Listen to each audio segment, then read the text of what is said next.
That if your thinking changes, and it's biblical thinking, then you'll be able to grasp what the Bible teaches concerning entrepreneurs, concerning profit, concerning progress. All comes out of the thinking, and when we have right biblical thinking, then we can enter into a kind of like a supernatural, successful realm as business people. The following content is brought to you by the Church Conference. Download the 4-part Supernatural Ministry video series free at thechurchconference.com/supernatural. Hey, what's up? Sean here with our Supernatural Leadership Series, and I'm sitting here with Pastor André Olivier, who's a pastor, Rivers Church, and author. How's it going? It's going great, thank you. Great to be here. Oh, it's so great to have you, and you just finished a great session sharing so many awesome practical principles. I wanted to talk about some of those. Now, specifically, you've got a book out, Principles for Business Success.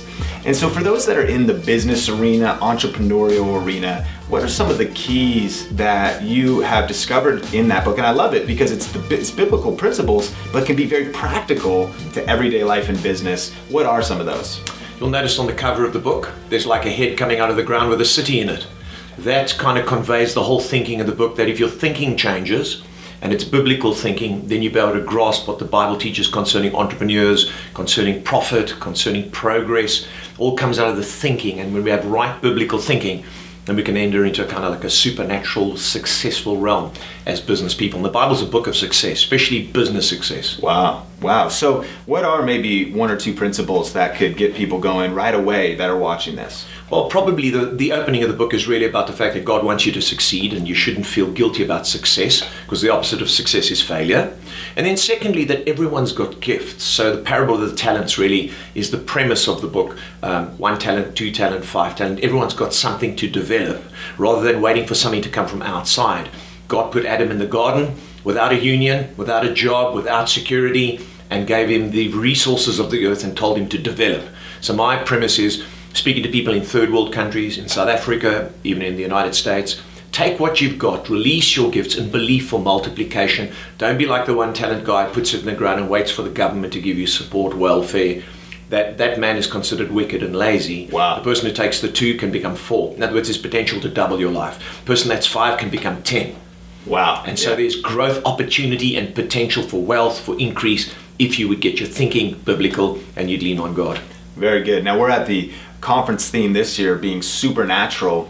And what would you say to those that want to begin to operate in the supernatural, in the spiritual gifts, but in the business arena where, it's not going to necessarily look like a church service. And sometimes we have the idea that the supernatural is going to look weird, or it's going to be strange, or we need to say, "Thus saith the Lord," before we, what are some of the keys to maybe unlocking the supernatural in the business world? I think it's quite important to understand that the early church had problems in the area of the gifts because they made it an issue of church. Wow. When in fact the gifts actually operate outside of church. Jesus operated in the streets, he operated in the marketplace, he operated in people's homes.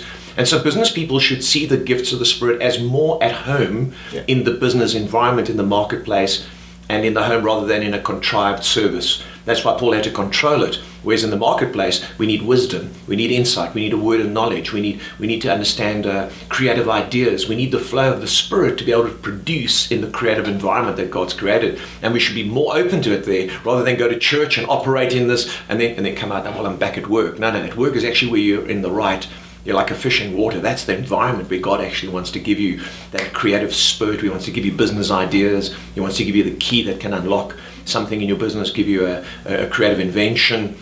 I really believe that's where we need it. We need it in the boardroom. Love it. Yeah. Absolutely. So then, lastly, where can people follow more of what you're doing and then get a hold of that resource, Principles for Business Success, as well as some of the other things you have available? They can go on our website, www.riverschurch.org.za, South Africa, or they can go on Kindle. The book Business Success is available on Kindle, and so is Finding a Way to Win. Also on Kindle, easy to download, and they're helpful resources. Excellent. Well, thank you so much for taking the time, and appreciate you. Great to be here. Thank you. Thanks for watching the Supernatural Leadership Series from Think International. Check out show notes, links, and additional resources in the YouTube description and blog post, and make sure to subscribe on YouTube for more leadership videos. Think International, training the next generation of church leaders and creatives.